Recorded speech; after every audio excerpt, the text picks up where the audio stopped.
Hello everyone, this is Super Comic Girl and I'm back. So I know I have not been doing any new comic book reviews. I have just been so freaking tired. I don't know, it's also kind of like I'm back to reading my books and posting those kinds of content. So I'm kind of like, and then I had the whole thing with the Lego set, which I'm not going to go into. So yeah, it's just been one giant, big thing. Yeah, it's just been, oh, Lord save me. So I've got two comic books I will be reading today, and I will post that. I'll try to post like one video a day on here, so that way you guys get your comic book fix, because I know that's why you guys subscribe to my channel, was to see the comic books. So before I begin, there's going to be spoilers for this episode. This is actually a redo because I had forgotten one particular event in the episode. So this is spoilers for Picard Season 3, Episode number 9, Vox. And I was in the middle of uploading my notes. Oh my Lord, I forgot a particular thing. So we find out something really interesting about this whole season. And we thought it was one thing, and then we find that it's just a smoke for something a lot larger. Now, way back in season 1, we are introduced to this concept that the Federation is taking Borg tech and integrating it into their ships, because the Borg had superior technology, and they're thinking, we put this in our ships, yeah, that's not going to come back to bite you, and we're going to become a much more stronger force in the universe. And so they go and they take this Borg tech, and not just that, they rip out implants from former drones, killing them. And yeah, it's a very dark and very twisted chapter. So then we have season 2, where the Borg Queen still calls Picard Locutus.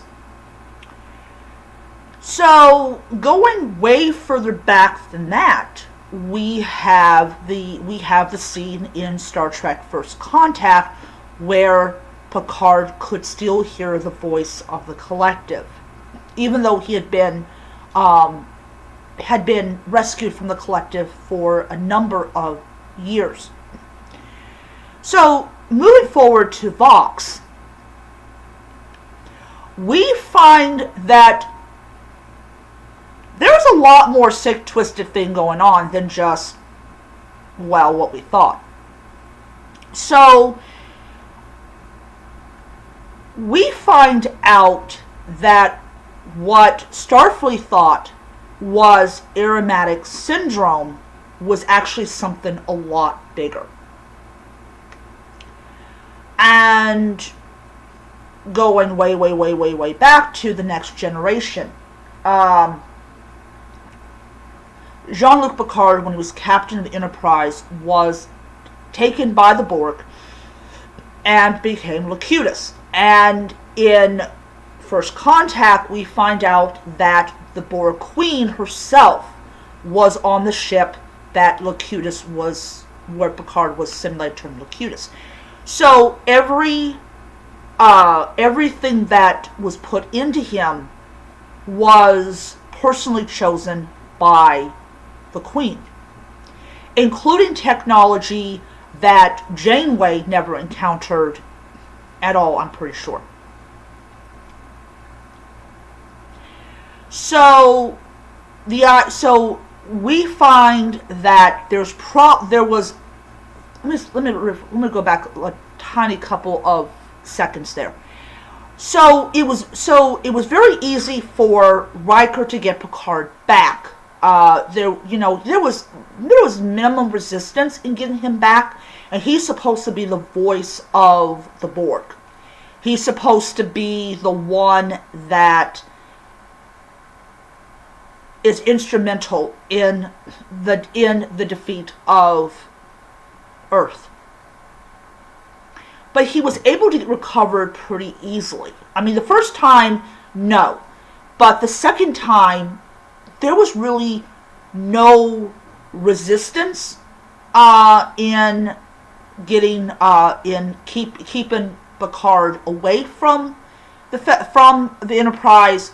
There was no, firing back. There's no. It was way too easy. And even back then, I was like, that looks way too easy. Like, okay, yes, there was some problems at the beginning to getting him before he was fully assimilated, but they basically didn't do anything. They didn't bring their hordes of drones out to try to keep Data and Worf from getting Picard. It was just way too easy. And we find out that there is a reason that it was way too easy.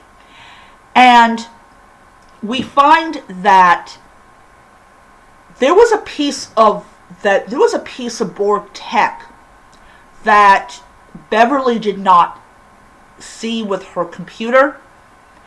It was encoded in his DNA. And you ever heard the tale of the Trojan horse, where you got an object, but it contains something very dangerous inside, and you let it into your city, and the bottom opens up, and there's the enemy?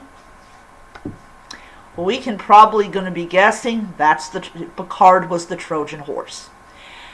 He did not know it, though, unlike the horse. The horse knew. The horse knows everything.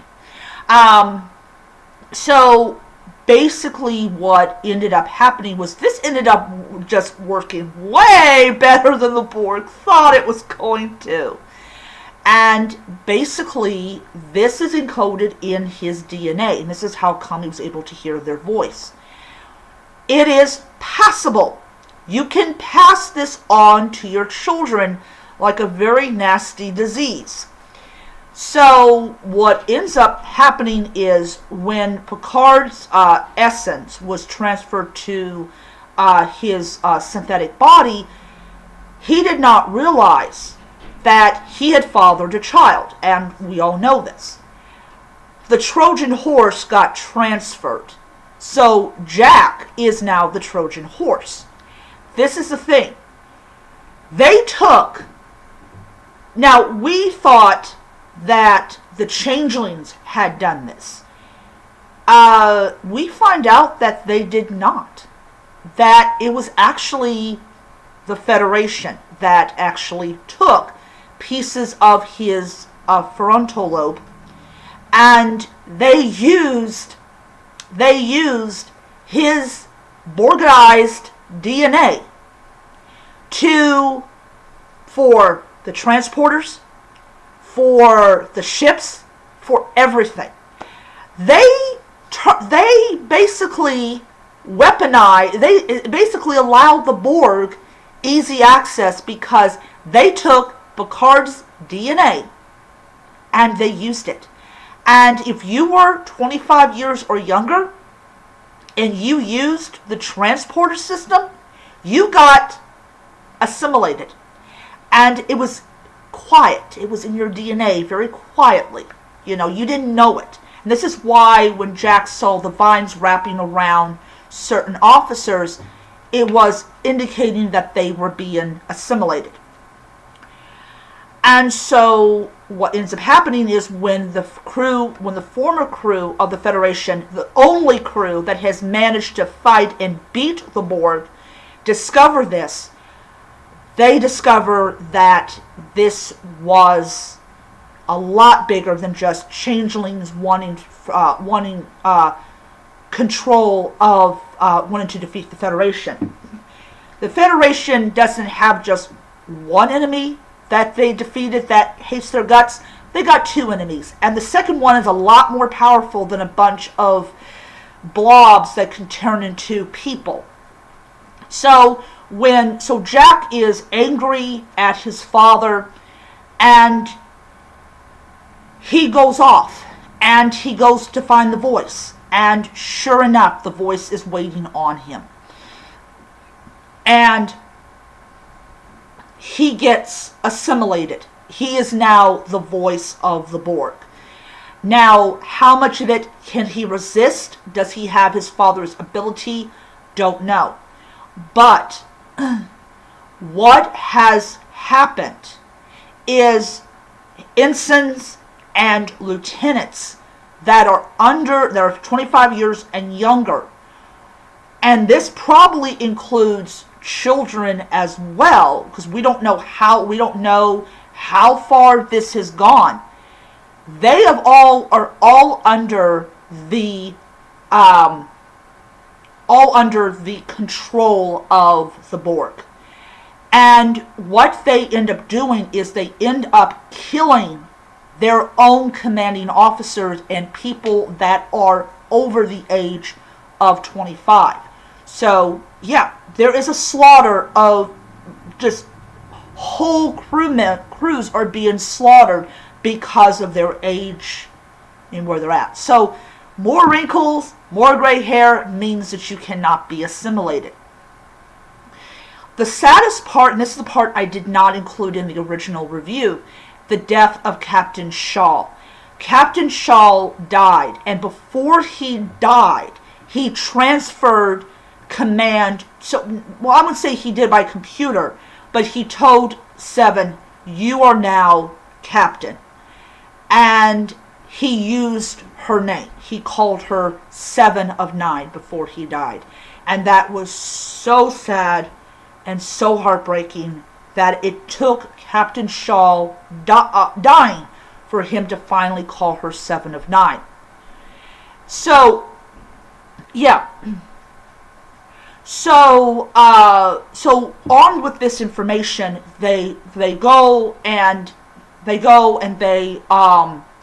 head for a shuttle that's not connected to the, because shuttles are not connected to the system, and they go back to the Fleet Museum, and what is waiting on them is, I geeked out so bad. I geeked out so bad. So the doors open, and there she is. The USS Enterprise, NCC 1701D. And I am so not telling my brother this, because he's going to buy Picard next year. He's going to be like, "Oh my God." I was like, I didn't want to tell you. It is the only ship, the most famous ship, that has defeated the Borg. And then walking back on the bridge. Oh. Now, I had heard rumors that the captain's chair had gotten stolen. So I'm pretty sure they had to either find it or build a new one. But seeing the plaque that Picard just raked his finger over and saw dust. And to hear the most famous voice ever, the computer from The Next Generation. And it says, the Enterprise back under the command of Captain Jean-Luc Picard, and Picard's like, "I'll take the demotion." He's like, "I was like, finally," like, it was so wonderful. And Data's like, "Hello, chair." It was so great. and Deanna's like, "Worf!" And the drones are, loading the photon torpedoes, what they have of them. I mean, it is just so wonderful to see the Enterprise D back, and it leaving space dock, and it's going up against